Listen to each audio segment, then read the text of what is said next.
આવનારી 15 તારીખે વડાપ્રધાન આવે છે, તેમના હસ્તે તમે ભાજપમાં જોડાવાના છો તેવી અફવાઓ પણ ચાલી રહી છે. તમે આજે જોયું હશે, મારી આગેવાનીમાં આમ આદમી પાર્ટીની વિચારધારા સાથે 5000 ભાજપ, કોંગ્રેસ અને બીટીપીના કાર્યકરો જોડાયા છે. અગાઉના દિવસોમાં પણ મારી આગેવાનીમાં 22000થી પણ વધારે લોકો આમ આદમી પાર્ટીમાં જોડાયા છે. ત્યારે અમે આમ આદમી પાર્ટીમાં રહીને જે સારા લોકો, એ ચાહે કોંગ્રેસના હોય, ભાજપના હોય કે બીજી કોઈ પાર્ટીના હોય, એમને મંચ આપીને લડાવવા માંગીએ છીએ. તાલુકા, જિલ્લા, વિધાનસભામાં સારા લોકો લડે અને લોકોની સેવાની કામગીરી કરે, અમારો ધ્યેય છે. ત્યારે ચૈતર વસાવા ભાજપમાં જાય છે એમ કરીને ભાજપના નેતાઓ જ અફવાઓ ફેલાવે છે અને ભાજપના નેતાઓ જ લોકોને ગેરમાર્ગે દોરે છે.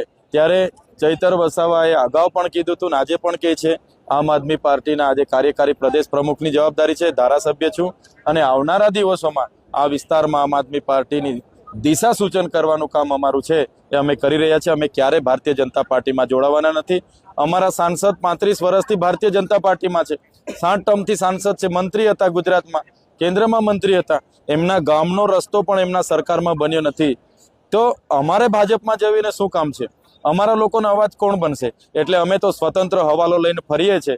અમે સ્વતંત્ર લોકો છે અને લોકોનો અવાજ બનીએ છીએ. ત્યારે અમે લોકોનો અવાજ બનતા રહીશું. અમે ક્યારે ભારતીય જનતા પાર્ટીમાં જોડાવાના નથી. સાંસદ જસુ રાઠવાએ તમારા ઉપર આરોપ કર્યો છે કે ચેતર વસાવાએ એવા કયા તીર માર્યા છે કે તેમને મસીહા માનવામાં આવે છે.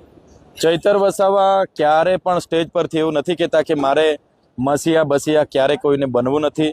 બસ મારે તો આટલી નાની ઉંમરમાં અમારા લોકોએ આટલો બધો પ્રેમ આપ્યો, મને લાગણીસભર મારો કાર્યક્રમ થાય છે, પોતાના ખર્ચે મને બોલાવે છે, મારું ફૂલહારથી સ્વાગત કરે છે, સન્માન કરે છે.